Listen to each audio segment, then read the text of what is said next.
Aujourd'hui, vous avez avec vous Jefferline Lawson. Elle va vous dispenser un cours de biologie pour la 7e année scolaire.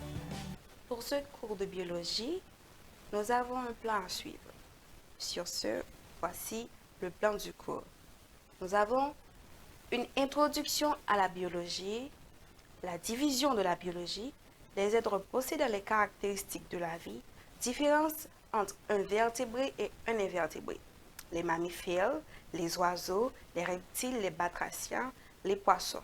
On va voir tout ça aujourd'hui. Définition de la biologie. La biologie se définit étant la science qui étudie la vie, car elle découle de deux mots grecs, bios qui signifie vie et logos qui signifie étude. La biologie se divise en plusieurs branches, encore deux grandes branches. La biologie se divise en deux grandes branches qui sont la zoologie qui étudie les animaux, la botanique qui étudie les plantes. On y trouve d'autres disciplines à l'intérieur de ces deux branches telles que l'écologie, la physiologie, la cytologie, la génétique, l'embryologie, etc. La zoologie, nous allons voir la zoologie aujourd'hui, nous allons voir les différentes parties de la zoologie, les animaux qui trouvent. Les animaux se subdivisent en deux embranchements. Embranchement des vertébrés qui renferment 5 classes, les mammifères, les oiseaux, les reptiles, les amphibiens, les poissons. Ces animaux ont un squelette osseux bien constitué. Embranchement des invertébrés, ces animaux n'ont pas de squelette, exemple, les vers, les mollusques. Les vertébrés, ce sont des animaux qui possèdent plusieurs cellules ou encore métazoaires et qui ont un squelette osseux ou une colonne vertébrale bien constituée, tandis que les invertébrés n'en ont pas comme les insectes, les mollusques, les echinodermes. C'est quoi un mammifère? Ou encore, en quoi caractérise les mammifères? Les mammifères se caractérisent par la présence de glandes mammaires pour allaiter ses petits. Ou encore, une température corporelle constante, c'est-à-dire horméothermie, une respiration pulmonaire, c'est-à-dire ils respirent par leurs poumons. Les oiseaux. Les oiseaux sont des animaux vertébrés à sang chaud, caractérisés par la présence de plumes, d'ailes, d'un bec corné. Exemple, les pigeons, les aigles, les perroquets, les moineaux, etc. Les reptiles.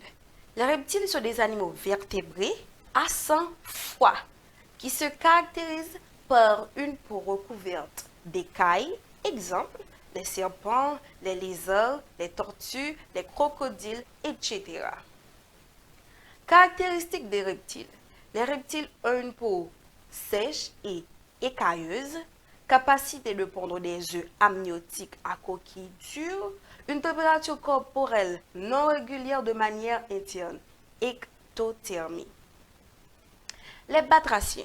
Les batraciens sont des animaux vertébrés à sang froid. Exemple, les grenouilles, les crapauds, les salamandres. Caractéristiques des batraciens. Les batraciens ont une peau nue et humide, riche en glandes qui leur permet de respirer à travers. C'est-à-dire, les batraciens respirent par leur peau. Ils ont des cycles de vie comprenant généralement une métamorphose. Les poissons. Les poissons se divisent en plusieurs catégories. Les poissons osseux comme les saumons, les sardines. Les poissons cartilagieux comme les requins, les raies. Les poissons à mâchoire comme les esturgeons, les poissons-chats. Caractéristiques des poissons. Les poissons se caractérisent par la présence d'écailles sur leur peau, la respiration par des bronchites, des nageoires pour se déplacer dans l'eau, un système de vessie natatoire pour réguler leur flottabilité dans l'eau, c'est-à-dire avec leur vessie, ça leur permet de rester flottés sur l'eau. Et après tout ça, il faut vous évaluer pour voir ce que vous avez retenu. Du coup, voici quelques questions que je vais vous poser. Par exemple, vrai ou faux? Les mammifères pondent des œufs. C'est faux. Bravo, vous avez bien répondu. Les reptiles sont des vertébrés à sang. Nous avons sang chaud, sang froid. Vous allez choisir entre chaud ou froid. Les reptiles sont des vertébrés à sang froid. Bravo. Les mammifères n'ont pas de mamelles. Vrai ou faux? Vous avez bien répondu. C'est faux. Les mammifères ont bel et bien des mamelles. Qu'est-ce qui a une peau nue et humide, riche en glandes, qui leur permet de respirer à travers? Est-ce que ce sont les reptiles, ou encore les batraciens, ou encore les oiseaux? Félicitations, ce sont bien les batraciens. J'ai été ravie de partager avec vous ce cours. Du coup, à la prochaine. C'était avec vous, votre professeur Jeff Gerlin Noss. N'oubliez pas de partager, de liker et de vous abonner pour avoir beaucoup plus de vidéos. Je vous dis à la prochaine. Merci d'avoir regardé cette vidéo.